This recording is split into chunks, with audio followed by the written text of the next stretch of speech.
A friend for Poochi. Poochi had 100 legs and was quite hairy. No, wait, he was very, very hairy. Anyone who touched him would come down with an uncontrollable fit of itching. So most people stayed away from him. Poochi wished he couldn't see them all making icky faces and scurrying away when they saw him. But with 6 large eyes, it was hard to overlook that kind of meanness. He hid in dark places, under dry leaves and in wet mud where no one would run into him or exclaim at his ugliness. Hidden away like that, Poochi felt safe for quite a while, but as the days went by, he grew bored. Poochi needed a friend. One day, deciding to be brave, he brushed himself with a dry leaf and approached an ant family nearby. "Hello," said Poochi, smiling at the line of red ants, displaying his hairy teeth. He really was super hairy.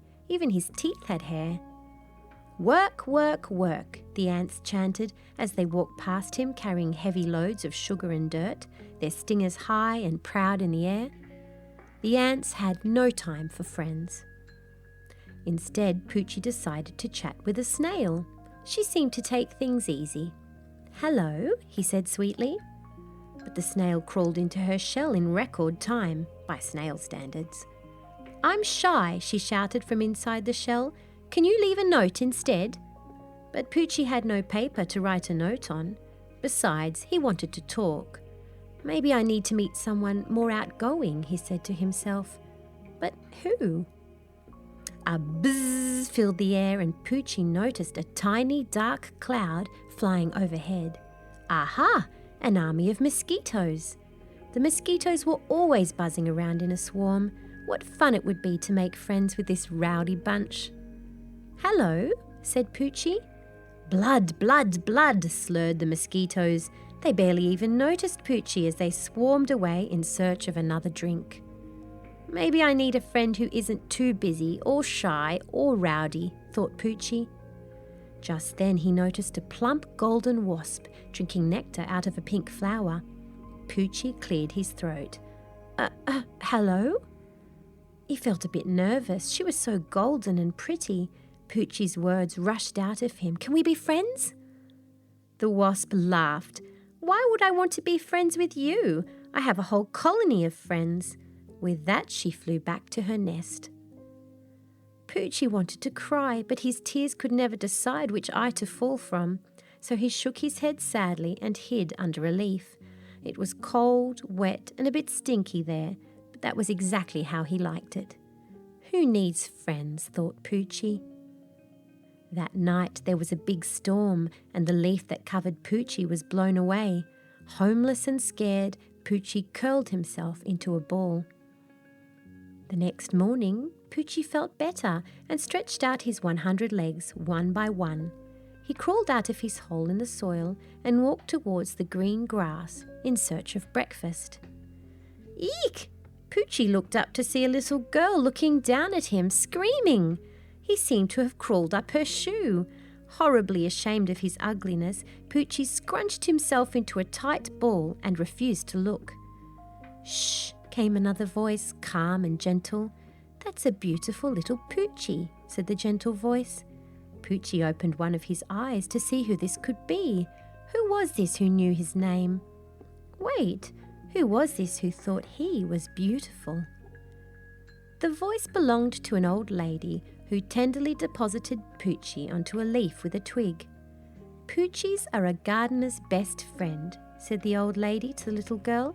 "They help turn the soil into manure and keep everyone in the garden healthy and happy."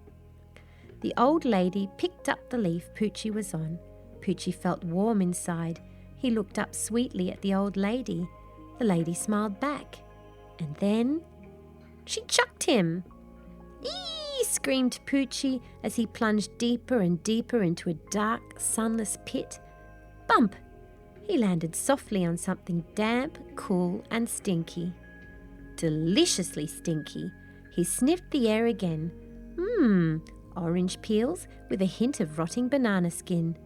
delicately crumbled eggshell, mulchy, mouldy bread, ripely rotting rotties, stale, aging cake, sickly, squelchy sabji, grey, furry dahi, grossly garbagey cabbage. He was in the most amazing place ever, a large, damp and stinky compost heap. Poochi squelched his way through the beautiful mulchy darkness, feeling everything around his new home. He'd be so happy here, but suddenly a thought struck him. Would he also be lonely here in the darkness, with no one to talk to? Just then, "Hello," came a voice out of the darkness. "Can we be friends?" said another voice. "Who is there? What is your name?" asked Poochi. "Poochi," said one. "Poochi," said another. "Poochi," said one more. "Poochi," said yet another one. "Dr. P-U-Chi, M-A-M-B-B-S," came another voice. "Le Poochi," said another someone else. "T'Poochi, the T is silent," said another. As his eyes adjusted to the dark, Poochi noticed hundreds of worms of different shapes and colours gathering and mushing soil. He was delighted. From then on, Poochi spent his days with many Poochi friends. Now that Poochi has gotten older, he lives in the gardener's home in a pot by the window where the soil smells of lemons. She is still his best friend. The end. Poochi likes things that other creatures don't like mud and smelly things. He also looks different to the other creatures he meets. Do you think this means that Poochi should not be friends with creatures who are different to him? Some of the creatures Poochi tries to be friends with are not very nice to Poochi. Do you think you would have been Poochi's friend if he said hello to you? Poochi finally finds a group of friends and is happy. Why do you think friendship can make us feel less lonely?